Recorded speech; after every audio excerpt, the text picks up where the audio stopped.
All right, you guys, how to wheelie. It's gonna take some work. You're gonna have to really focus, and it's gonna take some willpower because it's gonna be challenging. So first things first, we need to just roll in, first gear.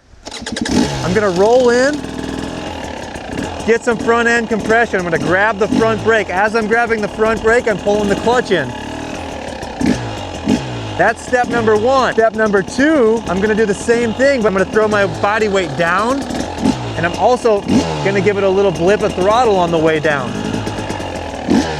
Just a little bit. As I'm compressing, I'm giving it a little blip of throttle. We're not talking about a big blip of throttle. We don't need that much for this particular style of wheelie here. So that's the first two steps. Just giving it a little increase in throttle as we're going down. That's the first two steps. So let's get into the third step. All right, step number three, just practice rolling in nice and straight and getting the front end compression. And try to add that blip of throttle on the way down. And try to just go nice and slow and straight as possible. That's gonna help work on your balance as you're working on your slow wheelies. A lot of our success to slow wheelies is coming in nice and upright, straight and balanced. Even pressure down, nice and balanced. The more balanced and straight up and down we are when we compress, the better setup we're gonna get as we pop the front end up. That's gonna be really key as we go forward with our slow wheelies. Step four, we're gonna do the same thing here, but now we're just gonna start popping the clutch a little bit. As I go down, I give it that blip of throttle on the way down. Now we're gonna throw our body weight back. So we wanna be real patient with that compression. So we're gonna compress forward, and then we're gonna throw our weight back. As we're throwing our weight back, that's when the clutch comes out, and we don't need to continue to throttle, especially when we're first starting this, because we don't wanna loop out backwards. We're just gonna go for a little bit of wheel lift at first and really focus on that compression. So you can see it doesn't take much throttle or much power.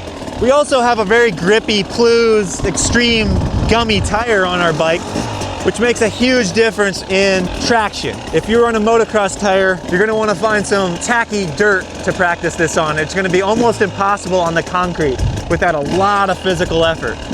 So that's where we wanna start. Just practice that a little bit of a blip on the way down, and we're throwing the body weight back. Now, step number five, we're gonna start hitting the rear brake. We wanna practice hitting that rear brake so we can make that natural.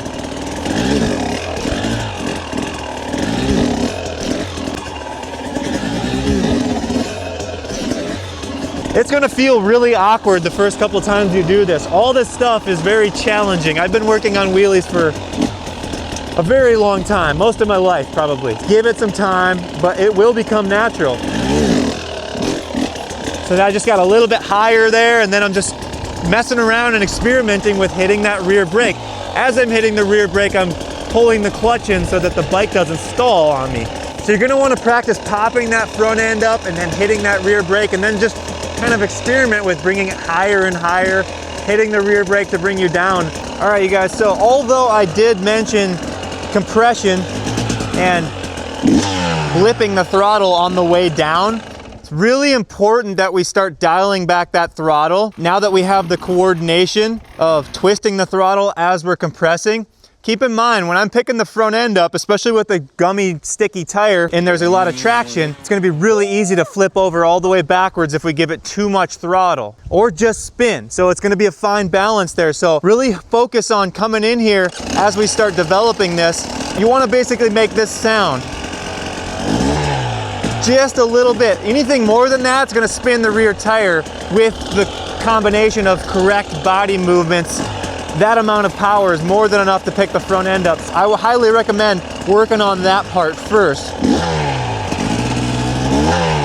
That's still probably more than enough, so it's a very, very minimal twist of throttle here. I can't stress that part enough. If you're getting to the point where you're feeling a little bit more comfortable popping the front end up a little bit and hitting that rear brake, that's highly, highly important that we're able to coordinate hitting the rear brake. It doesn't matter where your foot hits the rear brake, you just got to hit the rear brake. Even if your whole foot comes forward and smashes the rear brake, you want to develop that instinct so that if it does come up too high, you can hit the rear brake and bring the front end down. Next thing you can start doing is popping it up a little higher, bringing that front end down. You can do this in multiple ways depending on how much traction you have. If you're on dirt, you can just do it from a dead stop, and you could pick it up right from right here. But all I'm thinking about is getting that front end up pretty high and hitting the rear brake as hard as I can, and then pulling the clutch in while I'm hitting the rear brake. And then if you want to take it a step further, practice stepping off the back.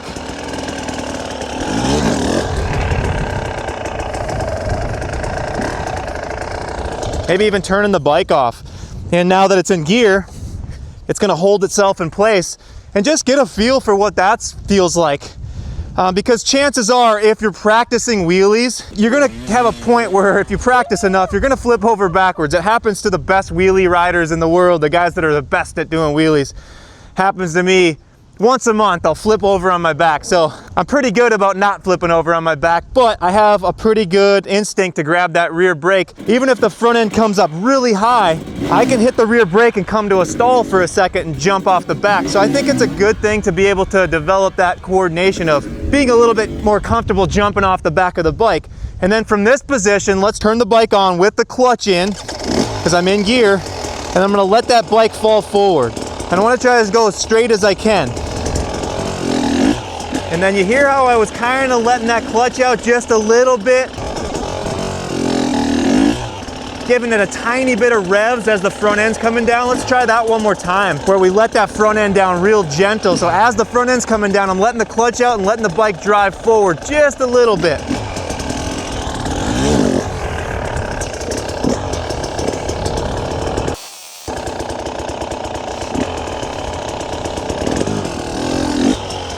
So there's another thing that's going to help develop the clutch finger while the front end's up in the air and letting the front end down. This is a big part. It seems simple, but it's a big part of the whole bigger picture of doing wheelies.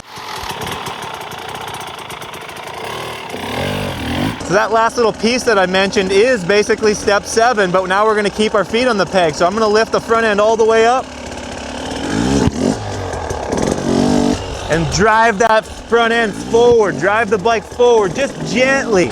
So I'm letting off the rear brake. As I'm letting off the rear brake, I'm already starting to let the clutch out just a tiny little bit and rolling on the throttle, but very, very minimal. Like, we're talking very small movements with the throttle hand here. Let's do that one more time. Now again, be patient with that compression and when you throw your body weight back. So you can hear that. That's me slipping the clutch. I'm not letting it all the way out, because if I let it all the way out, it's going to drive forward too fast. And we might not be ready for that in the early stages of practicing wheelies. The trick to the slow wheelie is that last little part that I did there, and then you're going to do that multiple times when you're doing a wheelie.